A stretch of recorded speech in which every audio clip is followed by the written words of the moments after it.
Now we're going to move on to look at the Jewish lens of things, which of course these all promulgated around the same time.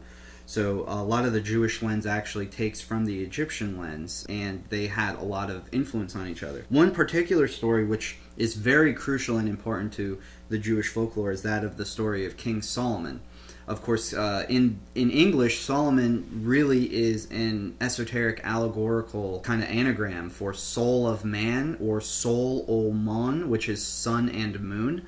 So King Solomon is actually one of the larger figures in the Jewish faith because he is an epitomization of what it means to be a transcendent magician or an enlightened individual.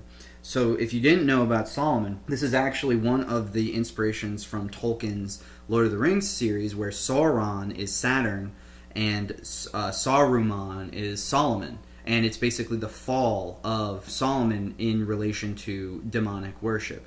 If you didn't know, Solomon is actually a king who had a huge reputation of being a demonic kind of liaison. He was known for having massive control over demons, and he was able to control them and take their powers to do different magics. However, there's a story that the Jews talk about. It's a very esoteric story. Solomon essentially becomes demonically possessed, and it's because he tries to take on the king of demons, which is known as Ashmedai or Asmodeus. Ashmedai is a demon which incorporates and kind of epitomizes the genitals. So it's an allegory for Solomon having many things set right in his life except his sexual appetite. One thing that Solomon could not overcome was his sexual demons, is essentially the allegory here. So what happens is Solomon loses his mind. The allegory for this is Ashmedai takes Solomon's body and casts him into the desert, throws him miles away. And of course this is in relation to the soul. He didn't physically get yeeted out of the temple. He actually, his soul basically becomes possessed and gets tossed into the desert, or a desert if you want to see it that way. So Solomon's soul, Solomon walks back through the desert, and he eventually makes it back to the temple. Of course, he cannot take down the demon by himself.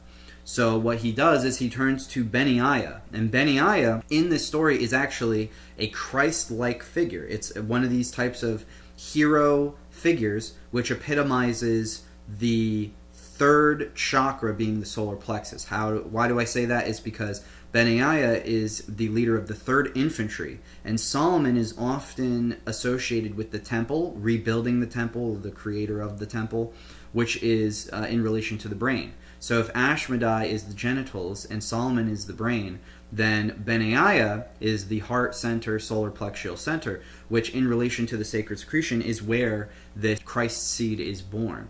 So Benaiah is tasked by Solomon to go take down the demon Ashmedai. And in order to do this, Benaiah needs what's called the shamir. Now, shamir means snake or worm, and specifically little snake or little worm. But it also has another meaning, which is oily. And so, in essence, Solomon, the brain, is telling Benaiah, the solar plexus, to utilize the power of the sacred oil, the sacred snake, the sacred worm.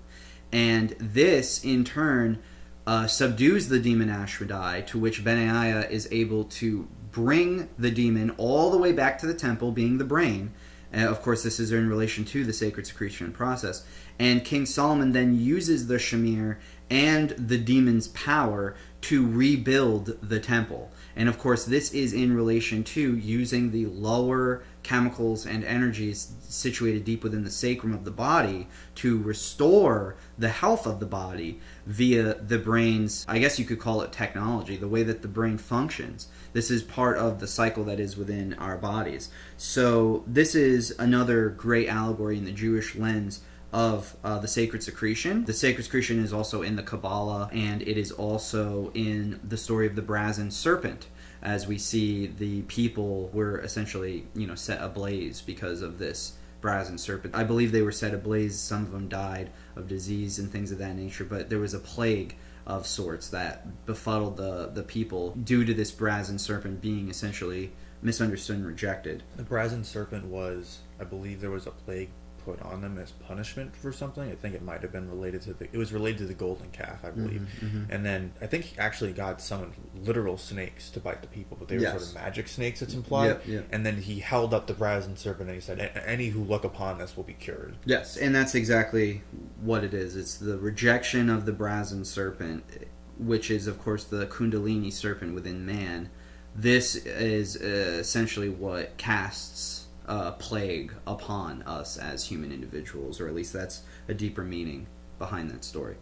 But that's exactly why it's important to understand the Torah and the Zohar specifically, because those books are full of relevant information that pertains to sacred secretion itself.